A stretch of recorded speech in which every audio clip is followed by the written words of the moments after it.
All right, let's talk about one of the most important ideas in all of economics. We're going to get super clear on the difference between real and nominal GDP.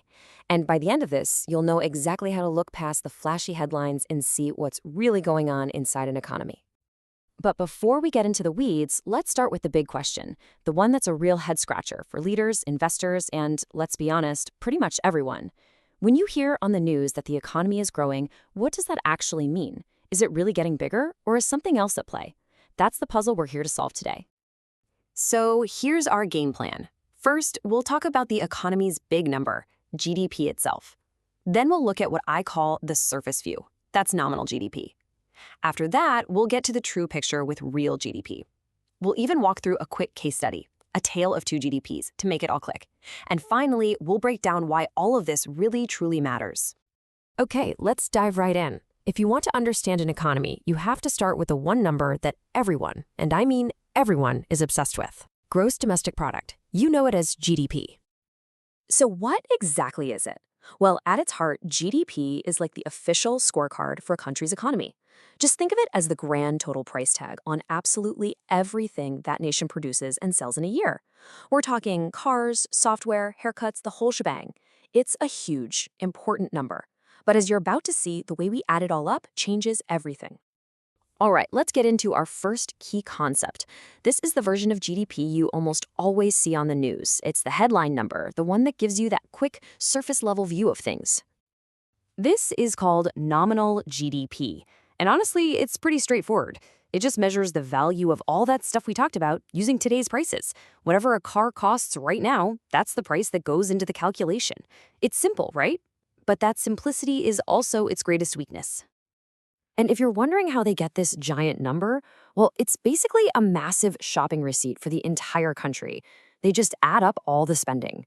There's C for all the stuff you and I buy, I for what businesses invest, G for what the government spends, and finally, net exports, which is just what we sell to other countries minus what we buy from them.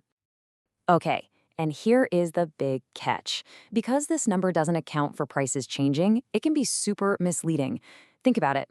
If we produce the exact same amount of stuff as last year, but the price of everything just goes up, nominal GDP will still go up. It creates this illusion of growth, like a mirage in the desert, but it isn't real. And that illusion is exactly why we need a much better, much more powerful metric. This is where we adjust for reality, where we peel back that surface layer to see the true story of what's happening. And this is the hero of our story, real GDP. What makes it so great? It cleverly strips away the effect of rising prices. It lets us see if we're actually producing more stuff. To do this, it uses prices from a fixed point in the past, called a base year, which gives us a true apples-to-apples comparison over time. So how do we get to this real number? Okay, there's a tiny bit of math, but stick with me. It's easy. We take that big, flashy nominal GDP number, and we divide it by something called the GDP deflator. You can just think of the deflator as an inflation eraser. It measures how much prices have changed since that base year. And by dividing, we basically wipe inflation out of the equation. What's left is pure, real growth. Okay, enough with the theory. Let's make this really sink in by walking through a quick story. This is where you'll see just how massive the difference between these two numbers can be. So, let's imagine a country. We go back in time to the year 2000, and its nominal GDP is a nice, round $100 billion. Got it? That's our starting point. Now, let's fast forward 20 years to 2020. We check the headlines, and wow, the nominal GDP has shot up to $150 billion. That's a 50% increase. I mean, that sounds amazing, right? Politicians are probably taking victory laps. It seems like a total no-brainer. The economy is on fire. But is it? Is that really what happened? Or are we missing a critical piece of the puzzle here? Ah, here's the plot twist. It turns out that over those same 20 years, there was one other little detail. The prices for everything in the economy also rose by 50%. So, let's do our magic with the inflation eraser. We take that $150 billion figure and we strip out that 50% price hike. And what do we end up with? $100 billion. That's right. In terms of what the country actually produced, there was zero growth. None. The country isn't any more productive. Things just got more expensive. So let's just put it all side by side. Real GDP gives you the true story, based on constant prices and adjusted for inflation. It's accurate. Nominal GDP? That's the flashy headline number, using today's prices. And yeah, it can totally fool you by making growth look bigger than it is. And hey, don't think this is just some made-up example. This happens in the real world all the time. Just look at the US data from late 2023. The headline nominal growth was a pretty solid 4.9%, but the real growth, the actual new stuff the economy produced, that was just 3.2%. That gap between the two bars, that's just inflation, not actual economic muscle. Okay, so you get it. Real GDP good, nominal GDP tricky. But let's get to the bottom line. Why does this matter so much? Who actually uses this and what for?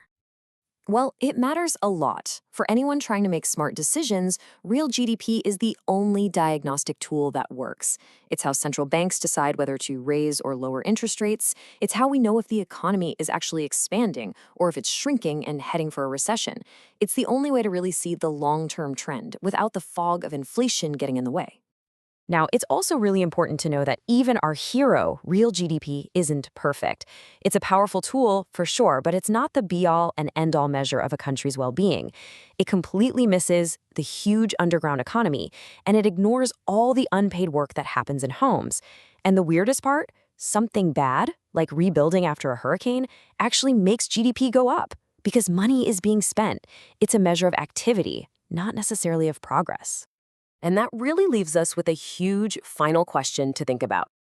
If the most important number we use to measure economic success is fundamentally incomplete, what should we be looking at instead? How can we really measure if a country and all the people in it are actually doing better?